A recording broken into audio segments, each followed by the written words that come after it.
just like that. All my beliefs started to wobble. I smiled, I nodded, and I thanked her, and then I walked towards the door.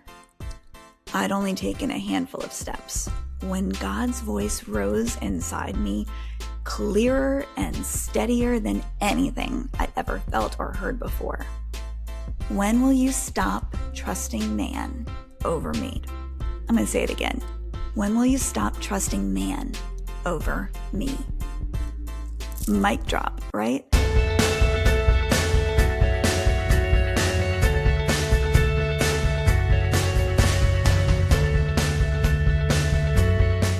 Hey friends, welcome back to the Joyful Rebel podcast. Today, we're talking about outsourcing our discernment, and we're talking about Hagar. Not the sanitized Sunday school version, but the woman who found herself displaced, unseen, standing on the other side of a door that she was never meant to walk through. We're talking about what happens when God meets you there, not to shame you, not to rush you, but to gently and firmly reclaim his authority in your life. There are moments when something shifts internally, even if nothing's changed externally yet. You see differently, you feel differently. You can't unknow what you now know. That internal crossing, that quiet, irreversible awareness, it's what I call a story shift. And Hagar lives right there. Hagar didn't choose her circumstances. She was used, overlooked, sent away. She didn't run because she was being rebellious. She ran because she was trying to survive. And when she collapses in the wilderness, when she prepares to disappear, that's where God meets her. Not with correction, not with a lecture, but with presence. Genesis tells us that Hagar gives God my favorite name in all of Scripture at this moment. She names him El Roi, the God who sees me. Not the God who immediately fixes it, not the God who explains it neatly, the God who sees. And friend, that matters, because being truly seen, being known and understood, it not only settles something within, it gives comfort and validation even in the struggle, and it restores agency. I had a moment like that about a year ago during a series of spiritual retreats, and I was in a season of deep, honest soul work. I was asking hard questions. I was learning how to feel, to deal, to heal, and I was listening, really listening, or trying my best to listen anyway. I am really, really good at filling silences, but I was listening, and this time I heard God clearly. Without a single doubt. He asked me to be baptized again, believer's baptism. And this wasn't the first time that he nudged me toward this. 20 years earlier, on a church pilgrimage to Greece, I'd felt that same invitation, heard the same words. But back then, for some reason, I decided that I had to be baptized in the River Jordan. And since I've never been to Israel, it's just never happened. Honestly, I kind of forgot about it, but God didn't.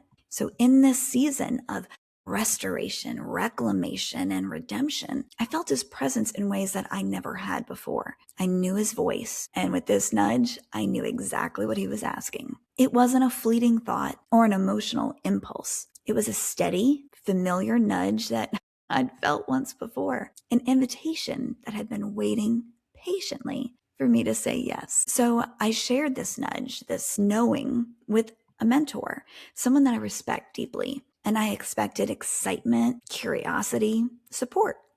What I got was doubt, a gentle prompt, a spiritual sounding one, the kind that sounds wise. She suggested that I might be rushing. In fact, it was implied that God had nudged her with the idea that maybe I was chasing joy instead of sitting in the hard. And granted, this retreat had indeed brought up a lot of hard.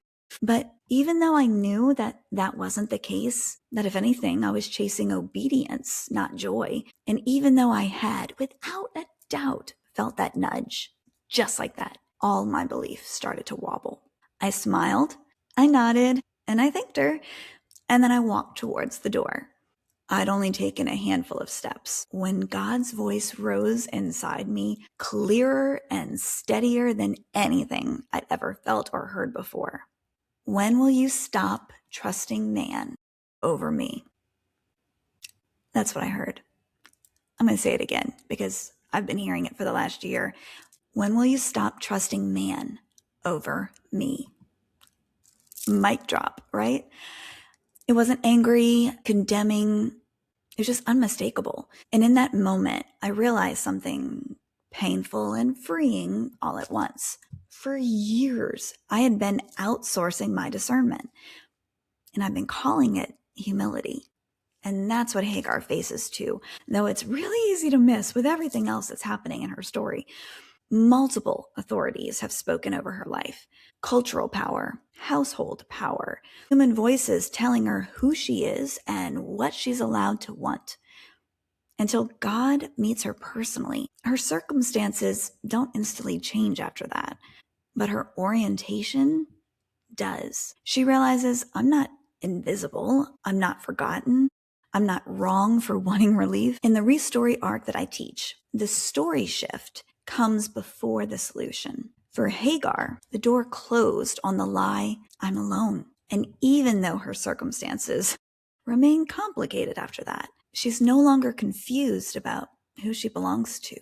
Here's what I want to say, lovingly but clearly. Wise counsel matters, but surrendered authority belongs to God. Discernment is not outsourcing your knowing. It's learning to recognize God's voice within you. Fear will always push us toward human certainty, where faith calls us back to divine intimacy. The quiet, fatherly correction that I experienced that day, it was a line in the sand moment that I'm never going to forget. Here's a simple practice that you can try this week. I call this tool the authority check. Before you act or before you fight, flee, freeze, fawn, or flop, I invite you to pause and to ask, who am I letting have the final word right now? Is this voice moving me toward clarity or contraction? What would it look like to return authority, to return trust to God, to my own inner knowing, my belief, my gut sense, the place where I feel holy nudges, even if others don't understand it? You don't have to decide anything yet. Just notice who's been holding the pen in your life story. Where have you already crossed a threshold internally, even if you haven't taken the visible steps yet? That awareness, it's sacred. And here's your permission slips for the week. You're allowed to trust what God told you, even when others don't understand it.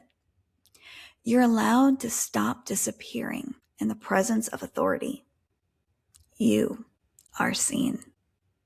And for those of you wondering, yes, I did eventually honor that nudge. It took longer than I'd like to admit, but that's a story for another episode and another day. Next week, we'll be talking about what happens when the Restory arc moment, joyride, gives way to resistance, and how to stay rooted when the roar gets loud. Until then, walk easy, listen deeply, and don't unsee yourself. I'll meet you back here.